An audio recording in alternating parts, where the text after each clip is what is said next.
we're fighting the same fight, and I think that's what's important. The committee learned that the Oath Keepers went into the Capitol through the east doors in two stack formations. The DOJ alleges that one of the stacks went into the Capitol looking for Speaker Pelosi, although they never found her. As the attack was unfolding, Mr. Tarrio took credit. In documents obtained by the Department of Justice, Mr. Tarrio said in an encrypted chat, "Make no mistake, and we did this." Later on that evening, Mr. Tarrio even posted a video which seemed to resemble him in front of the Capitol with a black cape, and the title of the video was Premonition. The evidence developed by the Select Committee and the Department of Justice highlights how each group participated on the attack on the Capitol on January 6th.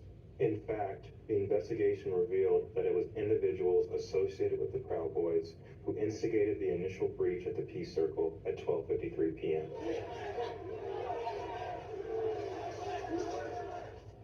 Within 10 minutes, rioters had already filled the Lower West Plaza. By 2 o'clock, rioters had reached the doors on the west and the east plazas. And by 2:13, rioters had actually broken through the Senate wing door and gotten into the Capitol building. A series of breaches followed. At 2:25 p.m., rioters breached the east side doors to the Rotunda.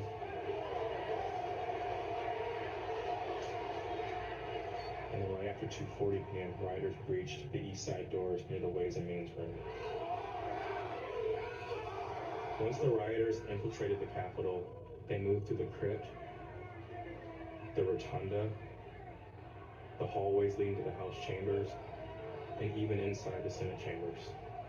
Of this footage, and it shows essentially, and I think the language in it especially is really gripping because it shows that there was this push against the police line, that they were really determined to get inside and didn't care who was standing in their way. It is also just sort of amazing when you just think about the fact that someone filmed this on their own with their GoPro, right? It's creating a record of their criminal intent.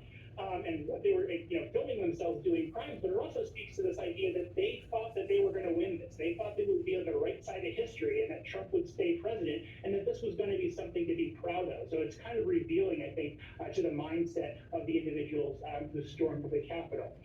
As far as the evidence we heard last night about this idea that the Oath Keepers were in communication with someone in Trump's orbit, there was a hearing a few weeks back where the third Oath Keeper pleaded guilty to seditious conspiracy, and that's one of the first times this revelation took place. He talked about being at the Phoenix Park Hotel, actually right near the NBC Bureau, a few blocks from the Capitol, in this suite with Stuart Rhodes. Today's date, Stuart Rhodes June was calling someone who 10th, was trying to get in touch directly with Donald Trump. And this was on the evening of January 6th, after the Capitol had already been breached, and was still trying to get Trump to invoke the Insurecction Act and bring in all of these different quick reaction forces that were outside of the Capitol, outside of D.C., to try to take over the government. So it really is this extraordinary moment, and that's the big thing I'm looking for next is, who is that individual in Trump's circle who was in touch with the Proud Boys?